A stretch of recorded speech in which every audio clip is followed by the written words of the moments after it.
है मंडी में लाहौल और कुल्लू के बाद। तो हिमाचल के लोगों से आपको कैसा अनुभव रहा, क्या सहयोग मिल रहा है? कि आपको लग रहा है कि हिमाचल के लोग हिमालय के संरक्षण के लिए कुछ जागरूक है, समझ पा रहे हैं चीज़ों को?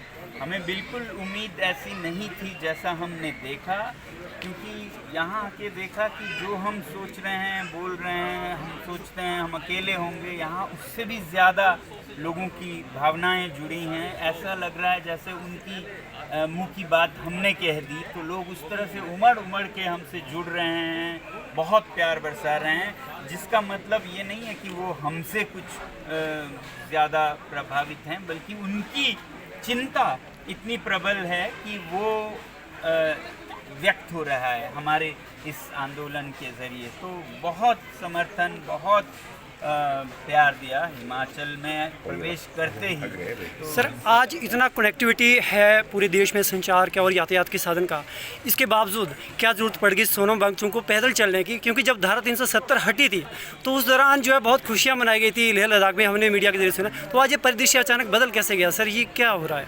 यही मैं कहता हूँ, आप पत्रकारों से, देश के मेन मीडिया के चैनल्स और पत्रकारों से आप सरकार से पूछें क्यों बदल क्यों गया।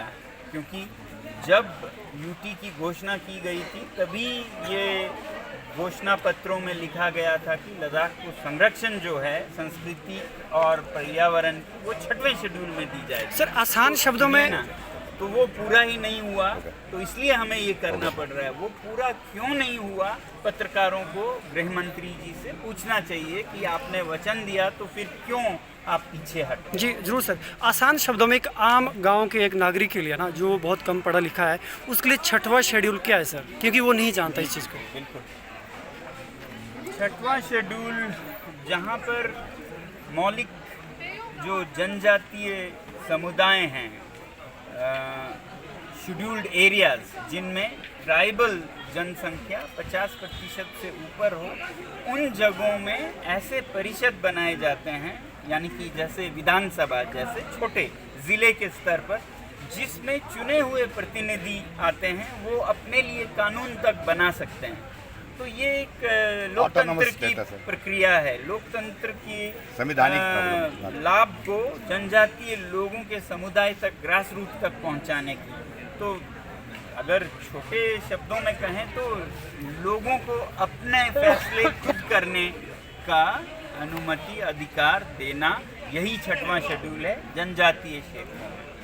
जी, इस देश में आंदोलन तो बहुत होते रहते हैं। यहाँ से जब आगे चलेंगे पंजाब भी आएगा, हरियाणा भी आएगा, फिर दिल्ली भी आएगा जहाँ आपने जाना है। तो यहाँ से आगे के लोगों के लिए आप क्या संदेश देना चाहेंगे, किस तरीके से हम पर्यावरण को बचाने के लिए आगे आएँ?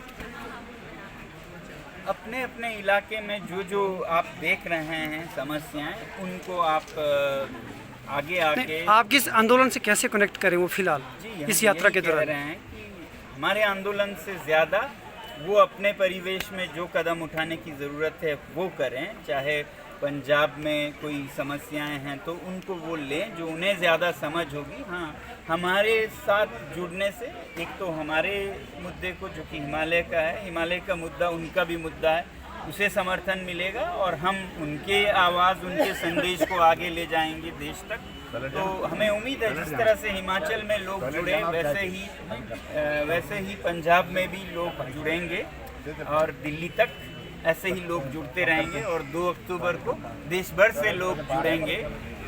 हम उस दिन याद दिलाना चाहते हैं कि भारत में जो कमी है, डेफिसिट है, वो ट्रस्ट की डेफिसिट है, विश्वसनीयता की। क्योंकि लोग वचन देते हैं और भूल जाते हैं, तो सत्य को पुनर्स्थापित करेंगे। लोकतंत्र को भारत के सुदूर प्रदेशों में भी पहुँचे, लद्दाख जैसे इलाकों में भी, उन्हें बिना लोकतंत्र, बिना ज़बान न रखा जाए। और वैसे ही पर्यावरण की प्राथमिकता पर हम जोर देंगे।